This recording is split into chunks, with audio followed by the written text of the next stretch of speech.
Assalamualaikum warahmatullahi wabarakatuh, sahabat Embrio, ketemu lagi dengan saya Bang Jack di Bahasa Indonesia. Kita sekarang akan mempelajari Bahasa Indonesia paket keempat atau membahas Bahasa Indonesia paket keempat.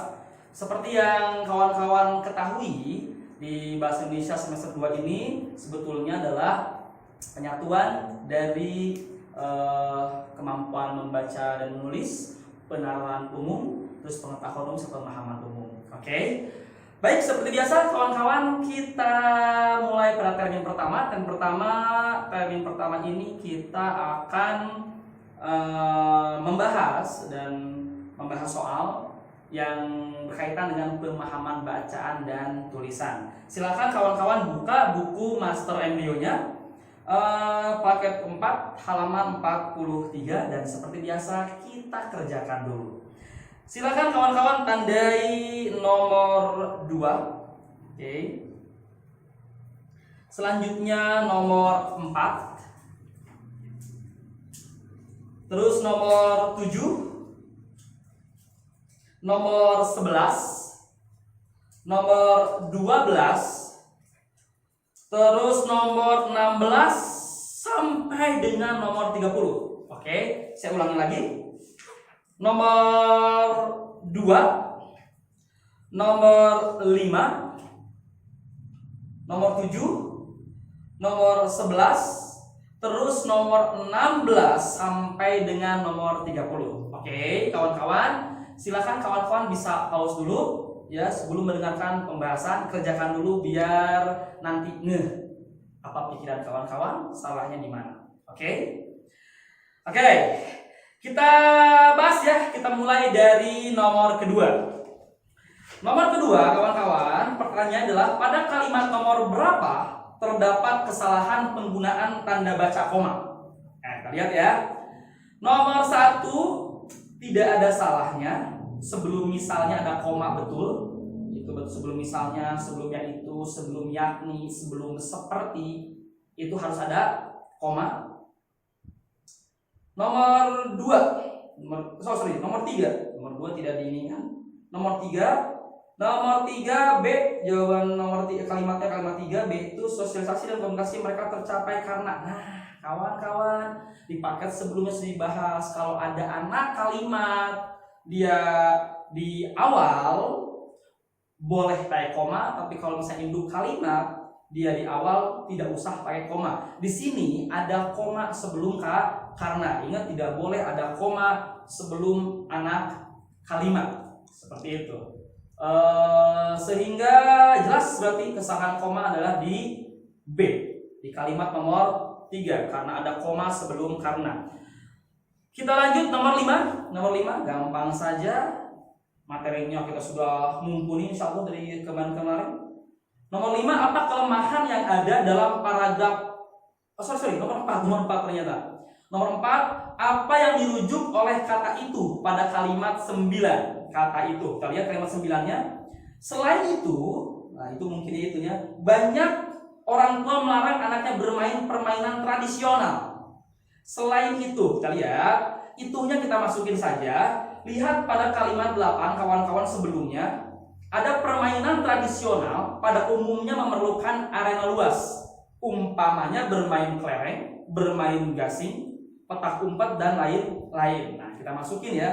Di situ yang ternyata masuk akal atau tepat ya, enak dibaca, itu ada pada option C, kendala arena. Tadi kan ngomongin masalah kendala arena, kendala tempat ya.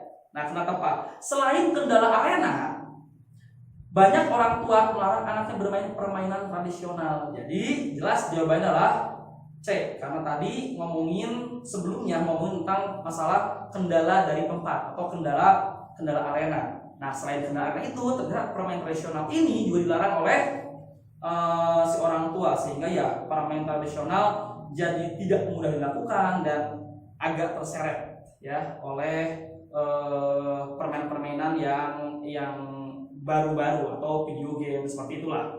Itu yang dibahas di wacana. Oke, nomor 4 kita sudah. Selanjutnya nomor 11 ya. Nomor 11 Nomor 7 dulu. Nomor 7 ternyata kalimat manakah yang tidak efektif? Seperti biasa, kalimat tidak efektif kita cek dulu subjek predikatnya, terus EBI-nya, ejaan bahasa Indonesianya, terus kelogisannya. Kalau misalkan ternyata dari 3 itu masih tetap ada menemukan jawaban yang ganda, maksudnya masih ada option yang lain yang belum terkoreksi, atau masih ada 2 pilihan yang ragu atau belum menemukan jawabannya intinya lah, maka mau tidak mau ya harus 7 hal ya yang harus kita periksa seperti apa yang sudah saya sampaikan di pertemuan sebelumnya. Yuk kita lihat dulu 1, 2, 3, 4, 5. 1, 2, 3, 4, 5. Kita cek dulu subjek predikatnya, cek dulu ejaannya, dan cek dulu kelogisannya. 1, 2, 3, 4, 5 tadi ya, yang sebelah kirinya 1. Sebuah studi subjek menunjukkan predikat. Oke, subjek predikatnya ada. Bahwa kebiasaan dengan cerita sejak ini dikenalkan, kebiasaan membaca dan kepelauan jarak otak yang lebih awal. Si ejaannya juga nggak ada masalah ya. Logikanya juga secara sekelas tidak ada masalah terlebih dahulu. Oke, jangan lama-lama, gitu aja dulu ya untuk checkingnya.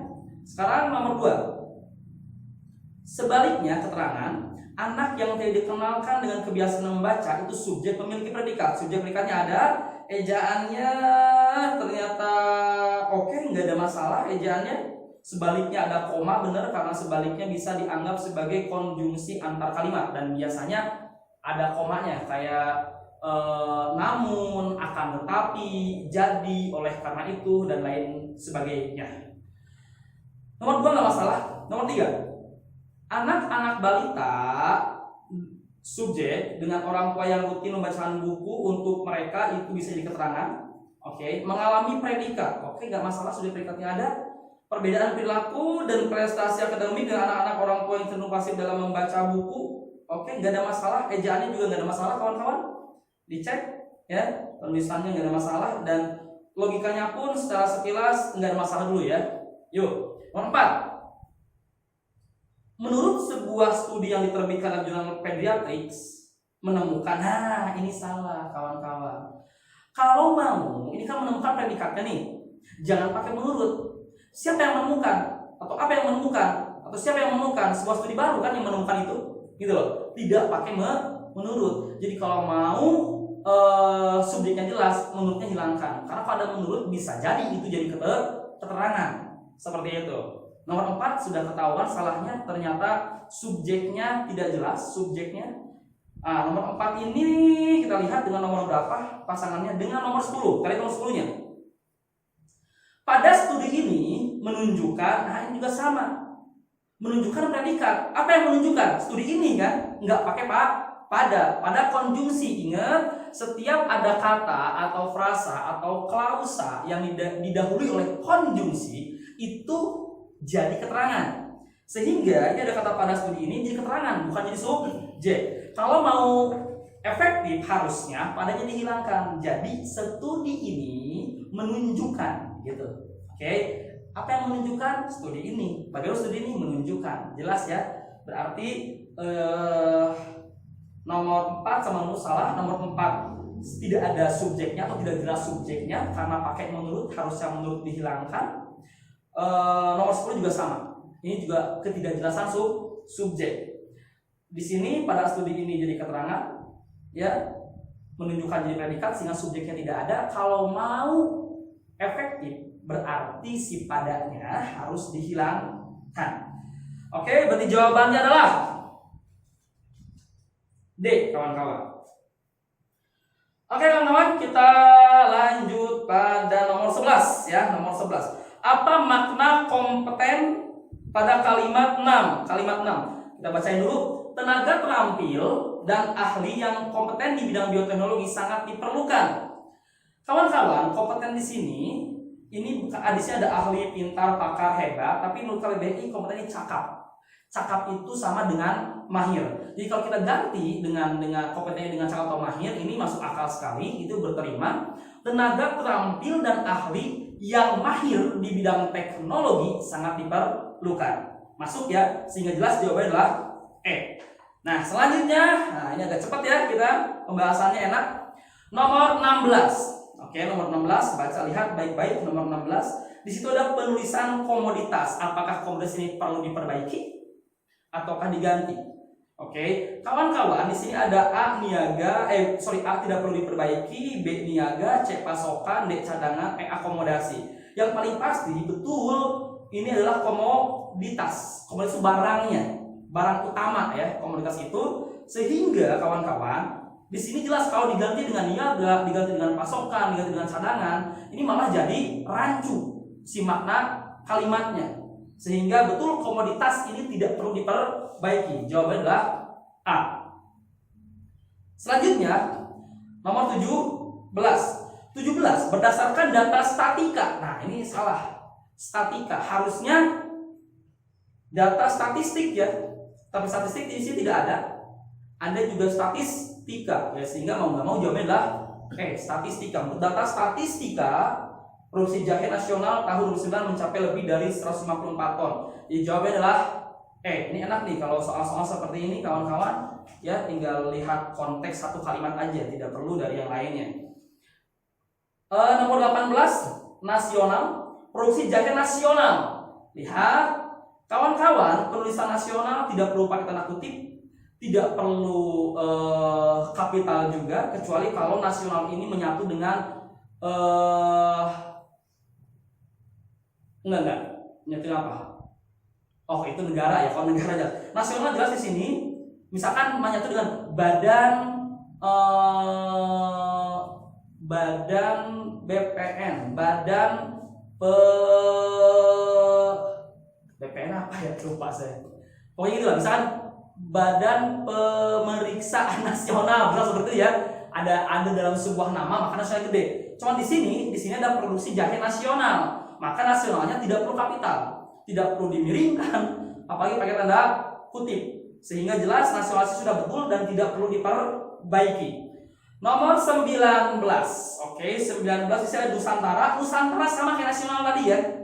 Nusantara sama kayak nasional tadi, kecuali kalau Nusantara ini menyatu dengan sebuah nama, ya, misalkan PT Karya Nusantara kapital. Tapi kalau Nusantara ini sebagai istilah, maka Nusantara ini tidak perlu huruf kapital, tidak perlu dimiringkan.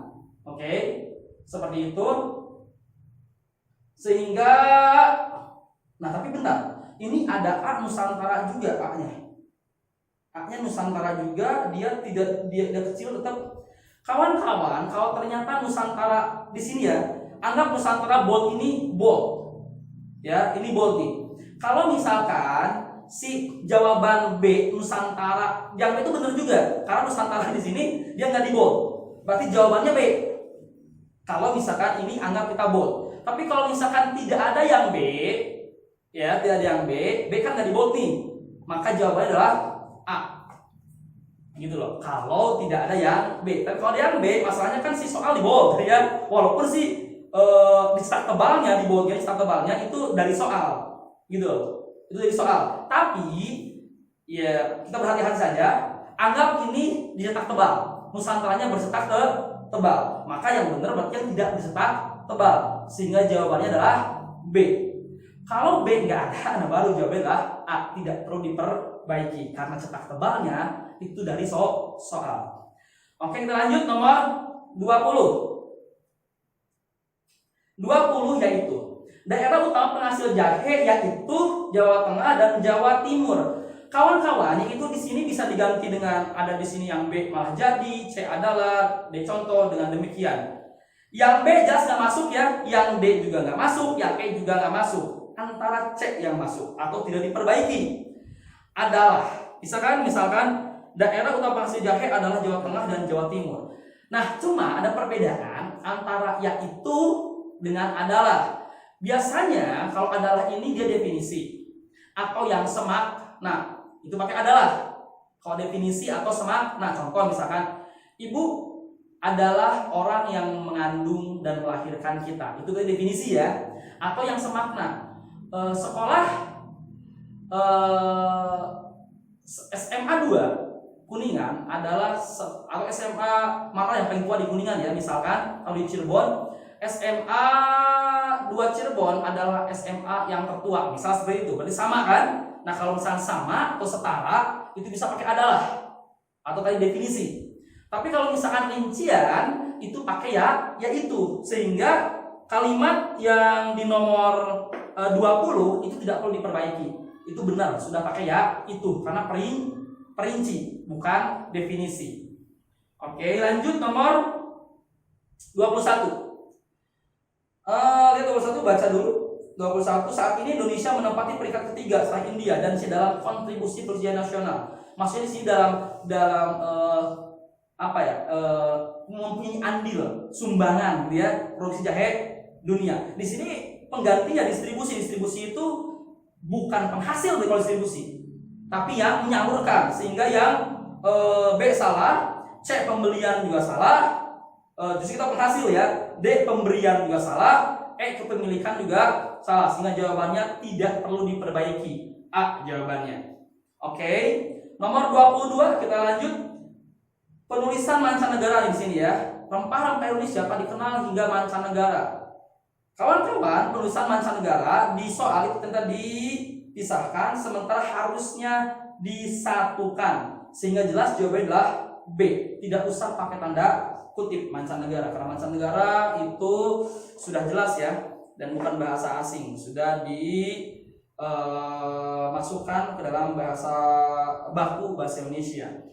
Oke, lanjut nomor 23 tadi jawabannya B berarti ya, yang nomor 22, 23. Merajai itu penggantinya ada merajai lagi ya, ada memuncaki, ada meramaikan, ada meningkatkan. Tapi kawan-kawan, kalau di sini konteks di sini, oleh karena itu Indonesia diharapkan dapat merajai pasar rempah. Kalau kita pakai meramaikan itu nggak tepat. Kita pakai meningkatkan juga tidak tepat. Jelas berarti merajai lagi. Ini sama kasusnya dengan nomor 19. Ya. Di situ si merajai dicetak tebal. Kalau misalkan di sini ada kata merajai lagi yang tidak dicetak tebal, berarti jelas jawabannya adalah B. Anggap cetak tebal itu salah. Tapi kalau B tidak ada, maka merajai tidak perlu diperbaiki karena cetak tebalnya kita anggap sebagai bentuk soal seperti itu. Oke ya? Jadi kita ambil dulu jawaban B karena ada kata yang sama yang tidak dicetak tebal. Oke. Lanjut nomor 24. Dadap atau cangkring adalah sejenis pohon anggota famili Fabaceae. Oke, ini istilah biologi. Kawan-kawan, penulisannya harusnya jawabannya adalah C, berjelas ya. Familinya karena bukan nama, itu jenis, familinya tidak usah kapital. Si penulisan familinya. Tapi yang Fabaceae-nya karena itu nama dari familinya itu harus kapital. Sehingga jawabannya adalah C. Oke, lanjut nomor 25. 25 ada dalungdung. Kawan-kawan, dalungdung itu ternyata adalah bahasa istilah untuk penyebutan dadap di bahasa Bali, dalungdung itu. Nah, harusnya sih dalungdungnya dimiringkan karena bahasa Bali termasuk bahasa asing. Ya, bahasa asing bukan hanya bahasa Inggris, bahasa Arab, tapi juga bahasa daerah. Intinya bukan bahasa Indonesia, itu adalah bahasa asing. Sehingga jelas jawabannya adalah C. Tidak usah pakai tanda kutip ya, tapi dimiringkan saja. Oke, nomor 26. 26 pohon dadap berukuran sedang dan tinggi 15-20 meter dan gemang. Nah, kawan-kawan, ternyata gemang sudah baku dalam bahasa Indonesia. Gemang itu berarti besar. Oke ya, besar. Itu sehingga gemang ini tidak perlu diperbaiki dan tidak usah dikapitalkan, tidak usah dimiringkan karena sudah menjadi bahasa baku bahasa Indonesia. Oke, lanjut nomor 27. Tajuknya sebangun, payung atau membuat renggang. Nah, maksudnya di sini bukan sebangun ya, maksudnya tapi serupa. Ya, serupa sehingga jawaban jelas adalah C. Karena seragam nggak mungkin, sebagai nggak mungkin, berupa juga nggak mungkin. Yuk nomor 28. 28 dadap terbiasa digunakan sebagai pohon teduh. Nah, terbiasa ini kalau terbiasa seolah-olah si dadap ini ya, yang dia mempunyai sebuah kebiasaan. Sebenarnya ada yang membiasakan menggunakan pohon teduh itu bukan dadapnya, tapi orangnya, sehingga kata terbiasa di sini nggak tepat ya, harus diganti. Dengan apa? Rapat nggak mungkin, jarang juga nggak enak karena masa jarang digunakan, justru sering digunakan kan. Nah, masalahnya di A, B, C, D nggak ada kata sering, ada juga kerap. Tidak apa-apa, itu jawabannya karena kerap itu adalah sering. Kerap itu bermakna sering, sehingga jelas jawabannya adalah kerap. Nomor 2, jelas ya itu kerap. 29. Oke, kita 2 nomor lagi nih, kita cepatin saja. 29, kayu dadap cukup baik sehingga dapat digunakan sebagai eksterior dan pernak-pernik kayu.